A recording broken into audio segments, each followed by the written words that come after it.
મધુબેન, જયેશભાઈ, મુકેશ કાકા અહીંયા આવતા. ગાડીઓ માટે અવર જવર અંદર આવી જાઓ. હાલ રસ્તો ખુલ્લો કરજો ભાઈ, તમે થોડો રસ્તો ખુલ્લો કરજો.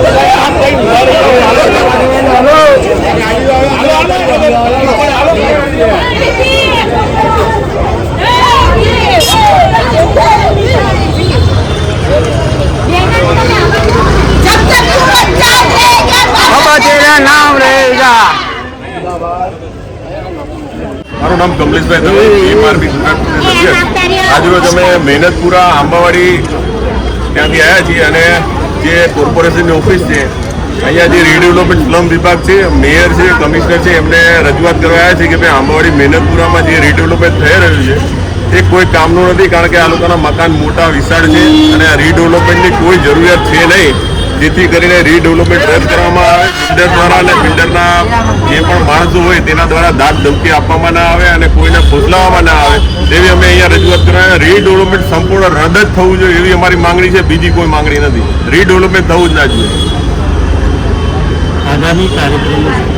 આગામી કાર્યક્રમ જો આ અઠવાડિયામાં અમને જવાબ નહીં આપે કોર્પોરેશન, મેયર કે કમિશનર સાહેબ, તો અમે આગામી સ્લમ વિભાગ જે ઉપર છે એમાં તાળા મારવાનો કાર્યક્રમ રાખીએ. કમલેશભાઈ ધવલ, એટલે મહેનતપુરા આંબાવાડીથી આવ્યો છીએ અને મહેનતપુરા આંબાવાડીમાં 658 ઘરો છે જેમાં રીડેવલપમેન્ટની નોટિસ આપી છે અને ત્યાં સર્વે માટે પણ આવ્યા હતા અને સર્વેમાં કંઈક 100 ઘરમાં નંબર પાડીને કંઈક મંજૂરી લીધી છે, પણ 558 જણા જે 75% વસ્તી છે એમની રીડેવલપમેન્ટ માટે ના છે કે ભાઈ આ રીડેવલપમેન્ટ અમારે નથી જરૂર, કારણ કે એમના 3 માળના 2 માળના અઢી માટે પાકા મકાન છે, 60 વાર 65 વાર કોઈને 40 વાર. સરકારની જે પોલિસી છે એમાં 30 વારનું બાંધકામ આપણે 1 રૂમ રસોડું તો કોઈને મંજૂર છે નહીં, કારણ કે મોટા મોટા પરિવાર રહી છે તો એ બધા જશે કે 1 રૂમ રસોડું. એટલે આ જે પોલિસી છે સરકારની, આ જે રીડેવલપમેન્ટની જબરજસ્તીની સ્કીમ છે એ લોકોને મંજૂર નથી. એટલે અમે એ પોલિસી માટે અને જે રીડેવલપમેન્ટની સ્કીમ છે રદ કરવા માટે અહીંયા રજૂઆત કરવા આવ્યા છે કે અમારે આ રીડેવલપમેન્ટ જોતું નથી, અમારે જે અમારા પાકા મકાન છે, મોટા મકાન છે એમાં જ રહેવું છે, અમારે રીડેવલપમેન્ટની જરૂર નથી. અને બીજું કે ત્યાં 4 પ્રાઇવેટ સોસાયટી, કોઈ ઝૂંપડપટ્ટી નથી કે કોઈ ગંદોવાસ નથી જે પોલિસીમાં લખે છે એવું કશું છે નહીં. બધાના પાકા મકાન છે, સોસાયટી છે પ્રાઇવેટ, એમાં રીડેવલપમેન્ટ ના હોઈ શકે. એટલે અમારે રીડેવલપમેન્ટ જોતું નથી. અમારી માંગણી એ જ છે કે રદ કરવામાં આવે. મેઇન મુદ્દો શું છે કે જે રહી રહ્યા છે આવાસ યોજના સામે સરકાર આપવાની વાત કરી રહી છે, તો શું ફરક છે બંનેમાં? આવાસ યોજનામાં એવું છે કે પોલિસીમાં એ લોકો 30 વારનું બાંધકામ, જેમ કે હમણાં આપણે ગાટોડિયામાં જોયું સ્નેહાંજલિ સોસાયટીમાં એ લોકોને 4 BHK ના મકાન હતા, તો એ લોકોને 4 BHK ના, આ લોકોને 1 BHK 30 વાર. એટલે આનો ભેદભાવ કેમ? તો જ્યાં ગરીબ, પીડિત, શોષિત હોય, અનુસૂચિત જાતિની વસ્તી હોય ત્યાં તમે નાના મકાન આપો, એટલે ત્યાં બધા સ્નેહાંજલિ છે ત્યાં તમને એવું લાગે કે ભાઈ અમારા છે.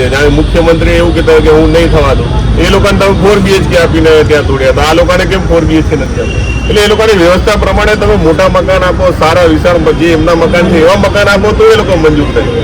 નાના મકાન આપો તો રીડેવલપમેન્ટમાં મંજૂર કોણ થવાના? અને આમાં બીજું શું, ડોક્યુમેન્ટમાં બહુ પેલું ભ્રષ્ટાચાર થાય છે. આ લોકોને પેલા બધી લોભ લાલચ આપવામાં આવે છે, પણ જ્યારે આ લોકોનું મકાન આપી દે, જમીન ખાલી થાય એના પછી બિલ્ડર પોતાની તાનાશાહીઓ ચલાવે છે. જે બી રીડેવલપ કર્યો એના માણસો એ લોકો તાનાશાહી ચલાવે. આ લોકોના માઇનર ડોક્યુમેન્ટ કહીને રદ કરવામાં આવે, મકાન ભાડું સમયસર આપે નહીં, પછી આ લોકો ક્યાં જાય? એટલે આવી બધી પરિસ્થિતિઓ અમારા ઘણી જગ્યાએ વાળંદમાં બી થઈ છે, અમરાઈવાડીમાં થઈ છે, બાપુનગરમાં થઈ છે. જ્યાં જ્યાં રીડેવલપમેન્ટ છે બધે ભ્રષ્ટાચાર, કરપ્શન અને આવું થયું છે, જેથી હવે આ લોકોનું મન ઉઠી ગયું છે કે અમારે રીડેવલપમેન્ટ જોઈતું નથી. એએમસીની કચેરી આવ્યા છો આવેદનપત્ર આપવા માટે, શું કહેશો? એએમસીની કચેરીએ અમે જે આવેદન આપવાનું છે કે ભાઈ આ રીડેવલપમેન્ટ અમારે નહીં જોઈએ, એટલે અમારે મેયરને, કમિશનરને અને સ્લમ વિભાગમાં જે પણ ઓથોરાઇઝ અધિકારી હોય એને અમારે આવેદનપત્ર આપવાનું છે. આગામી કાર્યક્રમો જો અઠવાડિયામાં અમારી જે આ રીડેવલપમેન્ટ રદ કરવાની મંજૂરીને સમર્થન એ લોકો નહીં આપે તો આગામી અમે આવતા અઠવાડિયે સ્લમ વિભાગનું જે પણ ઉપર ઓફિસ છે એને અમે તાળું મારશું. એએમસીની કચેરી આવ્યા છો, શું બાબત છે? એએમસીની કચેરી અમે આવ્યા છે કે અમારે રીડેવલપમેન્ટ જોઈતું નથી, અમારા 2 અને 3 માળના મકાન છે અને અમારે 1 BHKમાં જવું નથી. કયો એરિયા છે, ક્યાંથી આવે? આંબાવાડી, મહેનતપુરા. એએમસીની કચેરી આવ્યા છો, શું બાબત છે અને ક્યાંથી આવે છે? અમે આંબાવાડી મહેનતપુરામાંથી આવ્યા છીએ. અમારે બહુ મોટા વિશાળ મકાનો છે, અને અમારે ત્યાં કોઈ ગંદકી કે એવા ઝૂંપડપટ્ટી જેવું કશું છે જ નહીં અને બહુ અમે સુખી રહીએ છીએ અને અમે અમારા મહેનતથી જે બનાવ્યું છે એને અમે વિખેરવા માંગતા નથી. અમે અમારી વસ્તીને વિખેરવા માંગતા જ નથી અને અમારે રીડેવલપમાં જવું જ નથી. આ અમારો નિર્ણય છે બધાનો. પણ સરકાર સામે સારા મકાન આપે છે. ના, નથી જોતા કોઈ નથી. આ બીજી બધી જગ્યાએ જે ભ્રષ્ટાચાર થાય છે ને, એકવાર પડી ગયું ને પછી કાંઈ હાથમાં નથી. અમને ખુદને બહુ અનુભવ છે એટલે અમારે જવું જ નથી.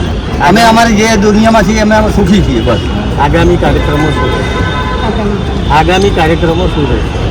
આગામી કાર્ય જો આ ના થાય તો સારું. અમે આગામી કાર્યક્રમમાં અમારી માંગણી મંજૂર નહીં કરો તો અમે ફરીવાર આંદોલન ઉપર સમગ્ર લોકો આંબાવાડીથી મહેનત કર્યાથી અહીંયા આવ્યા છે એએમસી કચેરી. શું બાબત છે? બાબત તો એમાં એવી છે કે પીપી રોડના કપાતમાં મકાનો જે આવે છે એ લોકોનો સાથ સહકાર લઈ બિલ્ડરો જે લોકોના મોટા મકાનો છે એ લોકોને ધ્વસ્ત કરવા માંગે છે. જમીન માલિકીની જે સરકારના ઠરાવ પરિપત્ર મુજબ જમીન અત્યારે કોર્પોરેશનના એ ફોર્મમાં નામ દર્શાવે છે પણ જેના નાના મકાનો છે એને અલગ અલગ રીતે ડરાવી ધમકાવીને મકાનોના ડોક્યુમેન્ટ લઈને ખોટા પડાવે જેથી કરી મોટી માત્રામાં એક નાનો વર્ગ જોડાઈ જાય અને બીજા મોટા વર્ગને નુકસાન થાય એવા આશયથી આ લોકો પ્રક્રિયા પ્રમાણે ચાલી નથી રહ્યા. અમારી મુખ્ય માંગણી હતી કે મોટું મકાન આપો, ભાડું વધારો, જ્યાં પોલિસીમાં ક્યાં ઉલ્લેખ નથી પણ સરકારને કાને એટલી તો વાત નાખવી જોઈએ એ લોકોએ પણ કે મોટું મકાન આપો કે બીજા અન્ય લોકોને અન્યાય ના થાય એ રીતે ચાલો. પણ આ લોકોનો ઉદ્દેશ જ એ છે કે જેમ બને એમ કેમ પ્રકારે બી 30 ચોરસ વારના મકાનમાં આ લોકોને સમાવી લેવા. જેમ ટ્રેનમાં જાંજર બાથરૂમ મોટી સંખ્યા મોટું છે એનાથી નાનું બાથરૂમ અહીંયા આપી રહ્યા. એટલે શું આ લોકોને તમે ટ્રેનની બોગી સમજો છો? આ એ દલિત સમાજ અને આ સમાજ બાબા સાહેબ આંબેડકરવાદી. એટલે એ લોકો ભૂલી જાય કે આ લોકોને ગમે તે રીતે ડરાવી ધમકાવી બુલડોઝરનું કારણ બતાવીને પોતાના મકાનો પાડી નાખે.